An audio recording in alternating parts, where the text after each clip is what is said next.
নমস্কার বন্ধুরা, মিঠু মনি কথায় আপনাদের সবাইকে স্বাগত। আশা করি আপনারা সকলেই ভালো আছেন, সুস্থ আছেন।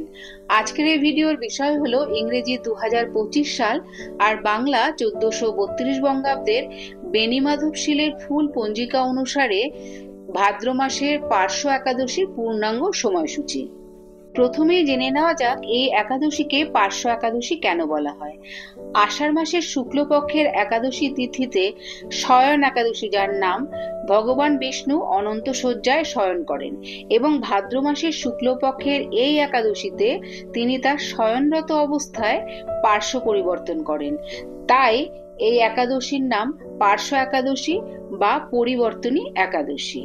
এখন চলুন পঞ্জিকা অনুসারে এই একাদশীর পূর্ণাঙ্গ সময়সূচি জেনে নেওয়া যাক। পঞ্জিকাটি আপনাদের সামনে তুলে ধরলাম।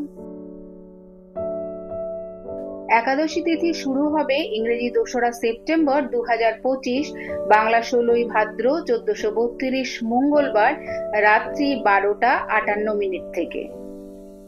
একাদশী তিথি সমাপ্ত হবে ইংরেজি 3রা সেপ্টেম্বর 2025, বাংলা 17ই ভাদ্র 1432 বুধবার রাত্রি 1টা 47 মিনিটে। একাদশীর উপবাস পালিত হবে ইংরেজি 3রা সেপ্টেম্বর 2025, বাংলা 17ই ভাদ্র 1432 বুধবার। এবারে জানবো উপবাস পালনের নিয়ম। ভক্তরা সাধারণত এই দিনে উপবাস পালন করেন এবং খাদ্যশস্য, মাংস ও মাছ কঠোরভাবে বর্জন করেন।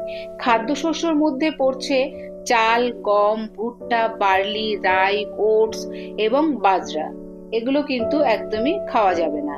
উপবাসের দিন জলও গ্রহণ করা হয় না, তবে যারা নির্জল উপবাস থাকতে পারেন না তারা ফল ও দুধ গ্রহণ করতে পারেন। এবারে জানবো পারণের সময়সূচি। 18ই ভাদ্র অর্থাৎ 4ঠা সেপ্টেম্বর দিবা 7টা 51 গতে পূর্বাহ্ন 9টা 32 মধ্যে স্মার্ত ও গোস্বামী মতে পার্শ্ব একাদশীর পারণ। আজকের এই ভিডিওটি এই পর্যন্ত। যদি ভিডিওটি ভালো লেগে থাকে তাহলে অবশ্যই একটা লাইক, কমেন্ট করবেন আর আমার চ্যানেলটিকে সাবস্ক্রাইব করে আমার পাশে থাকবেন। দেখা হচ্ছে অন্য কোনো ভিডিওতে, অন্য কোনো পর্বে। ততদিন আপনারা সবাই খুব ভালো থাকবেন, সুস্থ থাকবেন।